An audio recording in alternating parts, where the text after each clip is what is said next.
the more aggressive, the more intense we win that ball in that very moment, the more we take this intensity and this tempo into the counter-attack.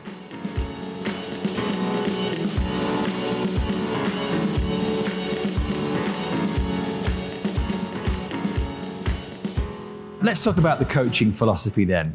How would you describe the basic idea of your playing style? Well, as I said, it's about controlling the game. And in fact, we have 5 different situations in football in the meantime that in the end decide football games. What happens if we have the ball ourselves? How do we play against defensive teams, against teams that maybe attack high or try to press us? So you need to have, as a coach, a very clear idea of how do we want to play if we have the ball ourselves. Number 2 is, what do we want to do if the other team has got the ball? What kind of information, match plan, game plan do I give my players when the other team has got the ball? Our idea is clear. It's very, very similar to my, I would almost say, coaching friend, Jürgen Klopp. Our football, our Red Bull football is heavy metal, rock and roll, and it's not slow waltz. You know, we hate square passes, back passes.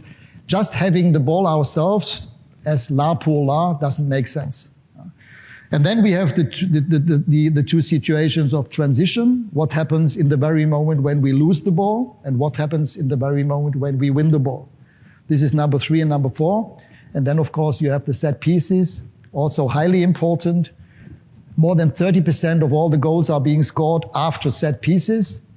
If we are honest as football coaches, what does that mean? If 30% of all the goals are being scored after set pieces, how much percentage of our training time should we invest in set pieces? If 30% of all the goals are being scored after set pieces, how much of our training time should we invest into set pieces? Huh? 30%. Let's be honest with ourselves. Do we invest 30% of our training time into set pieces? Offensive, defensive. Corner kicks, free kicks, even throw-ins. We are not. So those are the 5 situations. And all the top teams, if you look into the last 2 or 3 years of the Champions League winning teams, they were in all 5 areas above average, if not top. And I'm convinced in the future that if you want to win titles, if you want to win the Champions League, if you want to win the World Cup with the national team, you have to make sure that in all those 5 areas you are state of art. On the tactics, transition, it's a key word. You've used it a few times. Why is it so important? Well, as we said, in the very moment you win the ball, and again, it depends how you want to play yourself. We spoke about Liverpool, about Jürgen Klopp. We spoke about Leipzig, the way that we played with Leipzig or with Salzburg now. It's about putting the other team under pressure, no matter if it's high up. The higher up, the better. But wherever the ball is, we try to win the ball back. And we also found out that it's not only about where we win the ball back. Obviously, the higher up we win the ball back, the closer the distance to the other team's goal, keeper and goal. And the higher up we win the ball, the less players the other team have at that very moment behind the ball to prevent us from creating a chance or to score. But we also found out that it's not only about the location where we win the ball, it's also about the intensity. The more aggressive, the more intense we win that ball in that very moment, the more we take this intensity and this tempo into the counter-attack.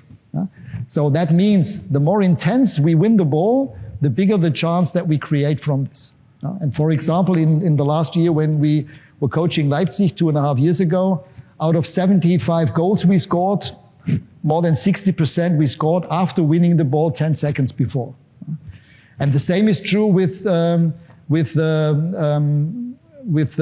the ball back, or when we lose the ball and winning the ball back. The same is true.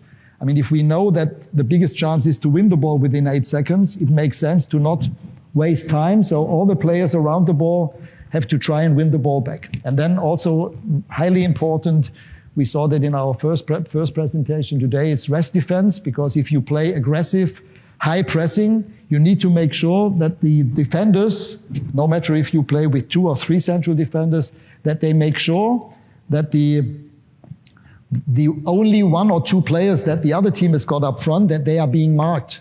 They have to be closely marked, because those 2 players or this 1 player is the only player that might be able to, if we allow them to control the ball, that we get the counter-attack ourselves. And this is about rest defense. This is also nothing less than a train the brain issue, because it's very easy for a central defender, and they don't necessarily need to be fast in order to do that, to mark when the ball is still at the other team's 16-yard box, to mark this 1 or 2 players very closely, even mark ahead of them, and the other one like a sandwich mark behind him. And this is what we call rest defense, and this is also for me a very important thing, that you also train this. Not only tell the players that they should do it, but also train it in the training sessions.